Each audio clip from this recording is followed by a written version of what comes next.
நிறைமேனியா இருக்கிற என்னை அழிக்க பிசாசு தந்திரமாய் போராடுகிறான். வளருகிற என்னை அழிக்க பிசாசு போராடி கொண்டிருக்கிறது. என் ஆவிக்குரிய ஜீவியத்தை தடுமாற பண்ண சத்துரு போராடி கொண்டிருக்கிறது. இப்பதான் ஒரு வருமானம் வருது, இப்பதான் ஒரு ஆசீர்வாதம் வருது, இப்பதான் ஒரு வேலை கிடைக்குது, ஆனா கையில கிடைக்கும் முன்ன கெட்டு போகுது.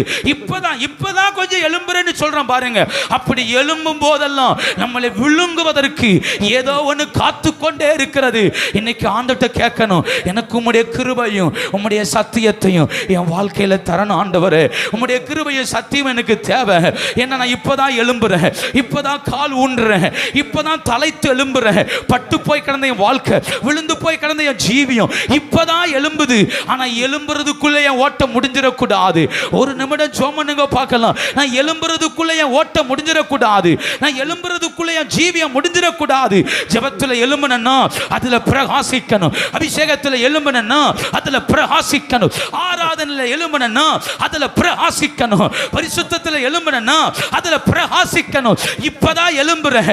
எழும்பும் போதே சாவியான காரியங்கள், பதறான காரியங்கள் அவைகள் என்னை மேற்கொள்ளுகிறது.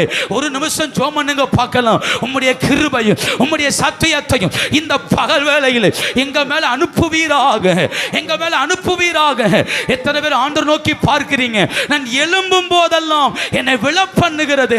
எனக்கு ஒரு கிருபையும் சத்தியமும் தேவை. நான் எழும்ப நினைக்கும் போதெல்லாம் சத்துருவினை விழ பண்ணுகிறானே, எனக்கு கிருபையும் சத்தியமும் தேவை. என் வாழ்க்கை, என் குடும்பம், என் வருமானங்கள், என் படிப்பு, என் எக்ஸாம் இப்பதான் எழும்புது. எலும்பு முன்ன வியாதி, எலும்பு முன்ன பிரச்சனை, எலும்பு முன்ன போராட்டம், அவைகள் நடுவில் ஒரு கிருபைய, ஒரு சத்தியத்தை எங்க வாழ்க்கையில் அனுப்புவீராக. எத்தனை பேர் ஆண்டுட்டு கேட்கிறீங்க? உடவா நாம ரியாந்தராதரா. சில தடைகளை கர்த்தர் உடைக்கட்டும், சில தடைகளை உடைக்கட்டும். நிறைமேனியா இருக்கிற நம்முடைய ஜீவியத்தை அழிக்க போராடுகிற பதறான கிரியைகள், பதறான காரியங்கள் இயேசுவின் நாமத்தினால் இந்த பகல் வேளையில மாறுவதாக. ஹல்லேலூயா.